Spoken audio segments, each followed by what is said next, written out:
Bonjour, c'est Danitza du blog Les Perles de Sunem. Je suis ravie de vous retrouver pour une nouvelle série.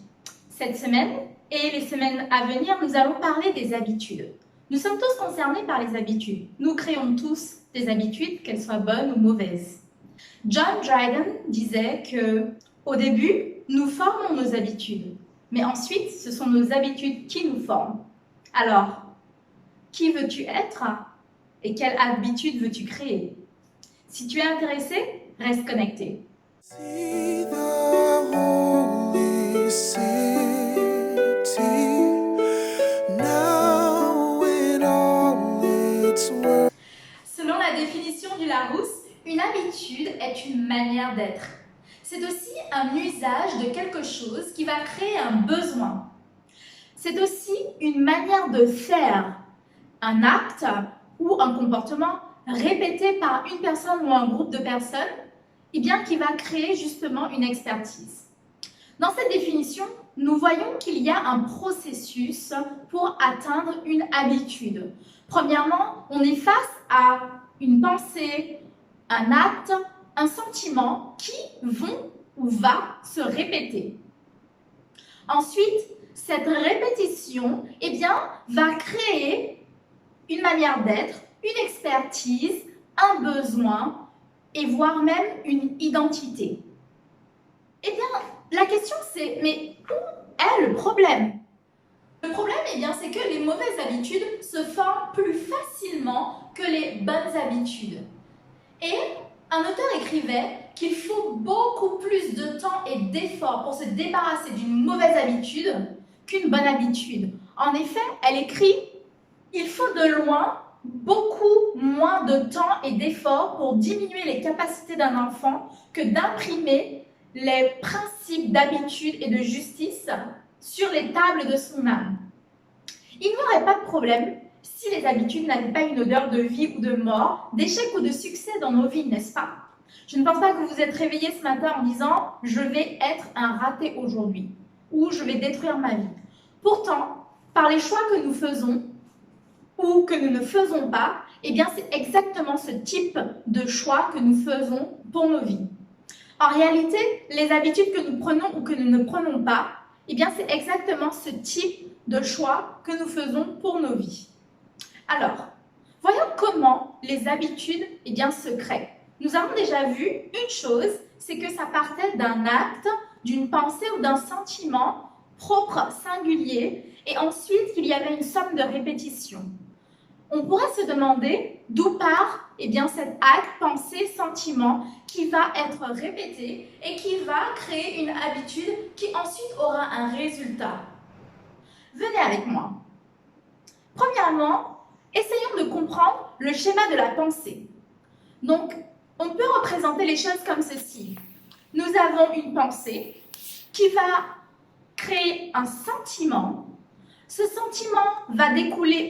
sentiment va découler une action et ensuite, de cette action, nous aurons un résultat. Très simple.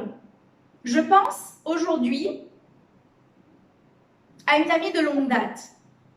J'ai un sentiment, puisque je pense à cette personne, je pense à des bonnes choses ou à de mauvaises choses. Si je pense à de bonnes choses, j'aurais peut-être envie d'appeler cette personne pour pouvoir avoir ses nouvelles. Ça fait si longtemps que je ne l'ai pas entendue. Je l'appelle, nous parlons bien 30 minutes à 1 heure. Je suis contente de cela.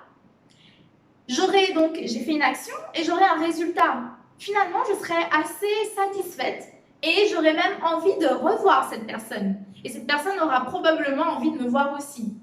Si je pense à une mauvaise chose, j'ai une émotion qui va être associée à cette pensée. Je peux aussi appeler cette personne et lui dire tout ce que je pense par rapport à cette pensée négative que j'avais. Cette personne, certainement, me répondra ou réagira d'une façon spéciale ou d'une façon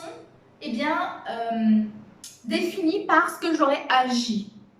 J'aurai donc un résultat qui fait que cette relation, au lieu d'être rétablie, si jamais je souhaitais la rétablir, ne le sera pas, puisque eh bien, qu'est-ce qui s'est passé? J'aurais agi sous l'impulsion de mes émotions négatives, sous l'impulsion de ma pensée négative.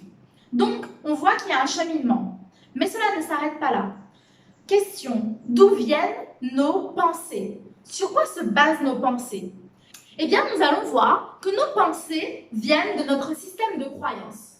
Ce que nous pensons de quelque chose, eh bien, va influencer notre façon de penser, puis notre façon, eh bien, de réagir avec nos sentiments et cet acte qui va en découler si nous agissons par rapport à nos émotions.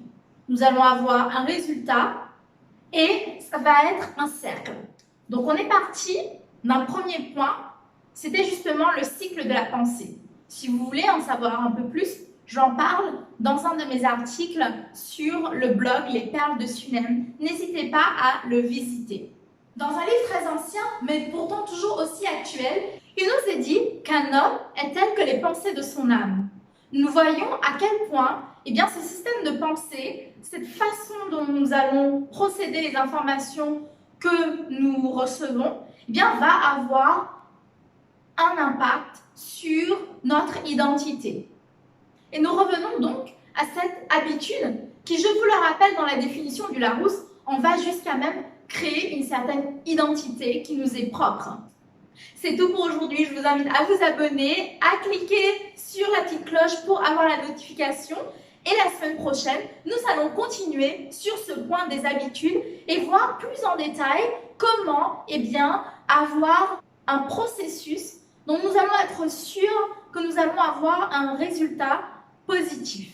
Donc restez connectés, prenez soin de vous et je vous dis à la semaine prochaine.